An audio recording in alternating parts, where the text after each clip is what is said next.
My name's Melissa Ladd, and I'm in Elgin, Texas. I got intrigued by Elgin, Texas probably in 2013, and I walked by this building and I just saw it. I just saw myself living here, and it was pretty much dirt floors, condemned kind of looking building. One of the reasons I came to Elgin was because I wanted to do something I'd never done before. I wanted to be uncomfortable in my life. The only way I'm going to know if I want to be in Elgin is to be in Elgin. So I took a huge risk. Long story short, it took us 6 months, and here we are. I'm living in Elgin. That was a year and a half ago. So yeah, I'm very proud of myself for doing it. And you know, I came in with budget. I came in with a great space. I'm a little gypsy, I think. You know, I do things for shorter segments of time in my life.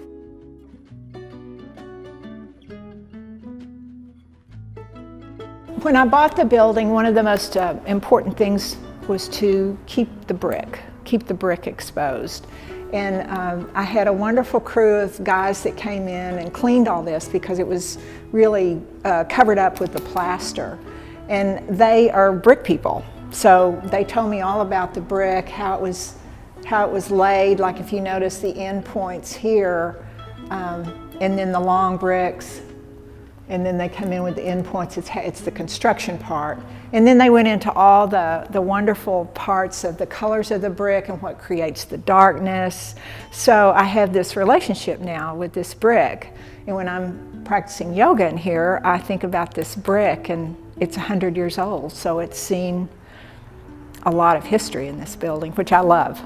And what's also interesting about the front part of this, it was a pharmacy, and the fixtures that were in this pharmacy are now in Austin at a restaurant called Hillside Pharmacy. So if you want to go see the actual fixtures that were in here, they're there. I've never been interested in history, but in the last probably 10 years, there's been something in me that wants to know a little bit about my own history, physical history of where I'm from. I recently did Ancestor and DNA. I don't know what that's about for me because I've never been interested in it before. And I didn't really buy the building wanting an historical building. But now that I have an historical building, I feel like some things around me have been here a long time. It's comforting to me instead of new.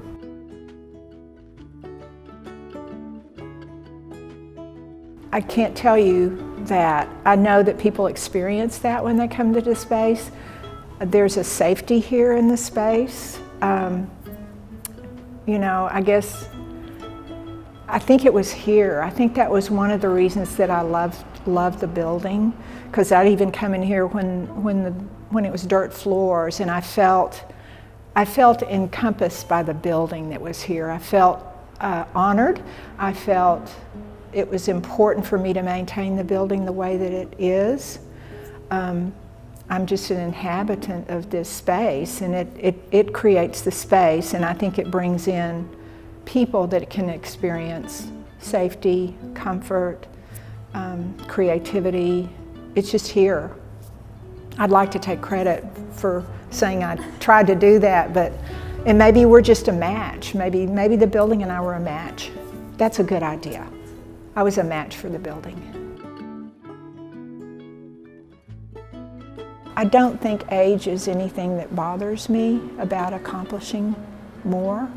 I was a banker for a while, and I remember I saw a woman talk. She was 96 years old, and she talked to women bankers, and she had changed careers 4 or 5 times after the age of 50. And I've always had her kind of in my thought.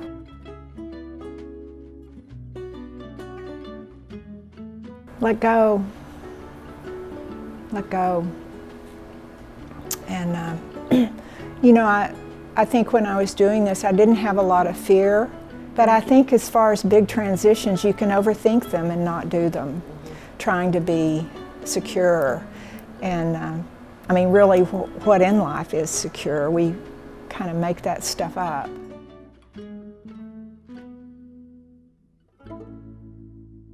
Yes, absolutely. You have to sit in that. You have to be with that. When I came to Austin, that's what I had to do. I didn't, and I don't like to do that, but I feel like it's better just to be in that place than try to force something.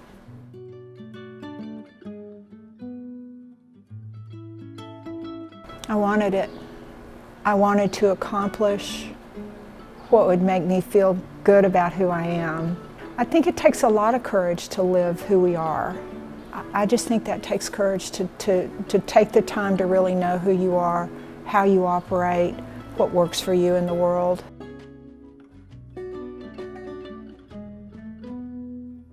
I think in their own way, I think it was a different time they lived in.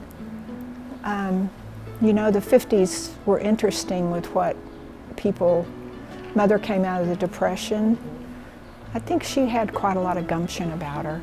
She had me when she was 40, and she wanted to become an artist. And she went back and started learning. She ultimately ended up teaching, and I'd sit in the studio with her and she taught me about color. And that was, you know, she took ballet at the age of 40. So she blossomed. I think she had a lot of courage. You know, I do. She was a good example. At the time, I didn't think so. You know, when we go through our teenage years, it's like, oh my God. But now I look back on her and I think she was a courageous person.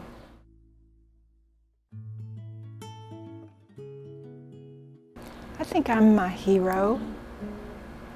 I think I am. Maybe that comes from being so independent and making things in my world happen. Maybe that's my dependency on myself. But I also have really wonderful friends, and yeah, I got a lot of heroes around. You know, sometimes it's daily. You just meet somebody and they inspire you and they stay with you.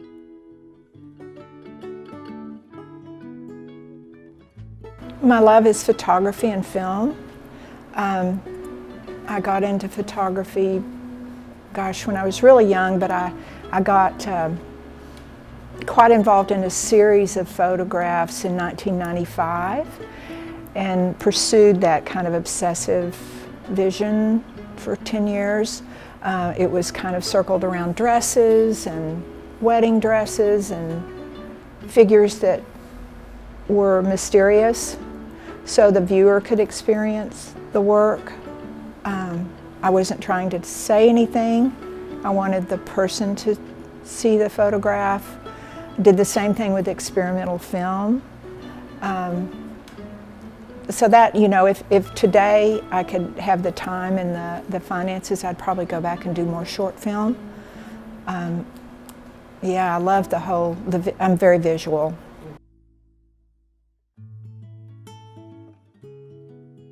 Where you put a big, huge piece of paper down, you ink the garment, you like I would lay the garment on how I wanted it, then you run it through presses. So each one of these is a unique piece of work.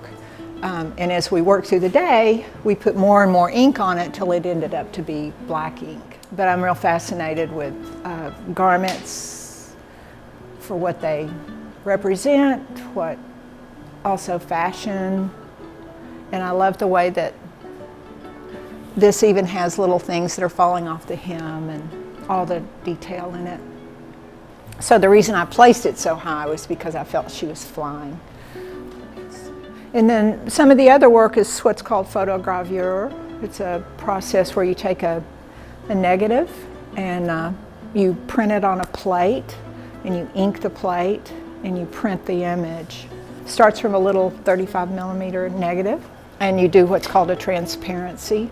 You do the transparency, you put it on a plate, the plate interacts with a chemical, then you wash the plate and it's like an engraving, and you ink the plate, and then you print the work.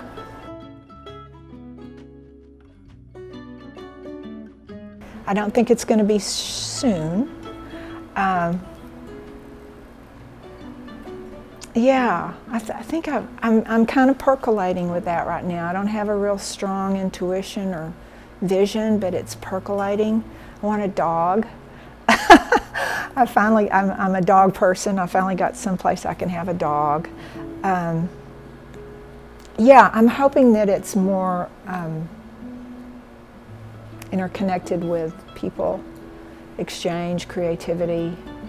It's exciting if something's perking.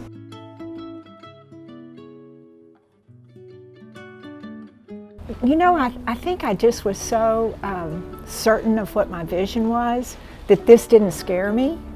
But I'd love to bring friends to see it and watch their faces, you know, like, oh, really? You know, that kind of stuff. So, yeah, and I did the same thing with the contractors, you know, I'd get bids and they'd look at me and then they'd look at the space. And, you know, I look back on it and something was just kind of guiding me, you know, without a lot of fear about it.